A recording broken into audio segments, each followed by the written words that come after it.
Hello everyone, আসসালামু আলাইকুম। কেমন আছেন সবাই? আশা করছি সবাই ভালো আছেন। যে যেখান থেকে আমার ভিডিওটা দেখছেন, একটুও যদি ভালো লেগে থাকে লাইক কমেন্ট শেয়ার দিয়ে পাশে থাকবেন। আজকে সবজি রান্না করব, সেখানে ছিল 3 ধরনের ফুলকপি, আলু, মটরশুঁটি এবং ক্যাপসিকাম এবং এই তো রান্না চলে যাব। সবগুলো সবজি কেটে ধুয়ে আমি সুন্দর করে এখানে গুছিয়ে নিয়েছি। একটা কড়াই বসিয়ে তেল দিয়ে দিয়েছি, তেলটা গরম হয়ে গেছে, দিয়েছি কালো জিরা এবং জিরা দুইটাই একটু তেলে ভেজে নিয়েছি একটা সুঘ্রাণ আসা পর্যন্ত। একটা তেজপাতা দিয়ে এখন দিয়ে দিয়েছি রসুন কুচি এবং পেঁয়াজ কুচি সামান্য, আর দিয়েছি কাঁচামরিচ। এগুলো একটু ভালোভাবে কুচি করে নিয়েছি। রসুনটা একটু লাল লাল হয়ে আসলেই অন্যগুলো দিয়েছি এখানে ছোটো টুকরো করে একটা টমেটোটা আমি এখানে গলিয়ে নেব, কারণ হলো এটা একটা পেস্ট দেওয়া যায়, টমেটোর পেস্টটা দিলেই ভালো হয়।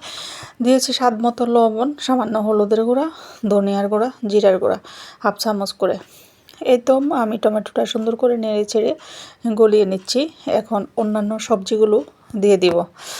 এখানে পেঁয়াজের পাপড়ি দিয়ে দিয়েছি, দেখতে খুবই চমৎকার লাগে এটা আমার কাছে, আর সবজির সাথে দিলে তো দারুণ টেস্টটাও বেড়ে যায়। দেব 3 ধরনের ফুলকপি। ফুলকপিগুলো এখানে বেগুনি ফুলকপি, হলুদ ফুলকপি এবং সাদা ফুলকপি দিয়ে উল্টে পাল্টে নেড়ে চেড়ে দিচ্ছি। আরও অন্যান্য সবজিগুলোও মিক্স করে দিব। এই সবজিটা দেখতে যেমন সুন্দর, খেতেও কিন্তু দারুণ আর পুষ্টিগুণে তো ভরপুর। এই সবজিটা গরম ভাতের সাথে পোলাওর সাথে বা রুটির সাথে কিন্তু দারুণ। দিয়ে দিয়েছি বরবটি আর দিয়ে দিয়েছি ক্যাপসিকাম। এই তো সব কিছু দিয়ে এখন উল্টে পাল্টে ঢাকনা দিয়ে ঢেকে রাখবো। রান্না করব মিডিয়াম হিটে। চুলার আঁচ কমিয়ে দিয়ে ঢাকনা দিয়ে ডেকে কিছুক্ষণ পর পর নেড়ে চেড়ে দেব। শীতের সবজি কিন্তু দারুণ লাগে খেতে। আমি কিন্তু খুবই পছন্দ করি সবজি, এই কারণে সব সময়ই দেখবেন আমার মাছের সাথে বা সবজি একটা থাকবেই। যাই হোক, এই তো রান্না করতে করতে অনেক কথাই হয়ে যায়। এখন আমার সবজিগুলো উল্টে পাল্টে দিচ্ছি যাতে করে ভালোভাবে রান্না হয়। ঢাকনা দিয়ে ঢেকে কিছুক্ষণ পর পর নেড়ে চেড়ে দিবেন।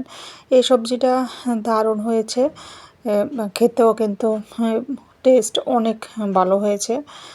এভাবে খেয়ে দেখতে পারেন, আপনাদের কাছেও ভালো লাগবে আশা করছি। শীতের সময় বেশি করে সবজি খাওয়ার চেষ্টা করবেন, কারণ হলো শীত চলে গেলে এরকম তরতাজা সবজি পাওয়া যাবে না। পেলেও একটু খেতে অত ভালো লাগবে না। যাই হোক, এই তো ধনিয়া পাতা দিয়ে আমি আবারও নেড়ে চেড়ে চুলার আঁচ বন্ধ করে দিব। আমার ভাজিটা সুন্দর করে রান্না হয়ে গেছে। কেমন লাগলো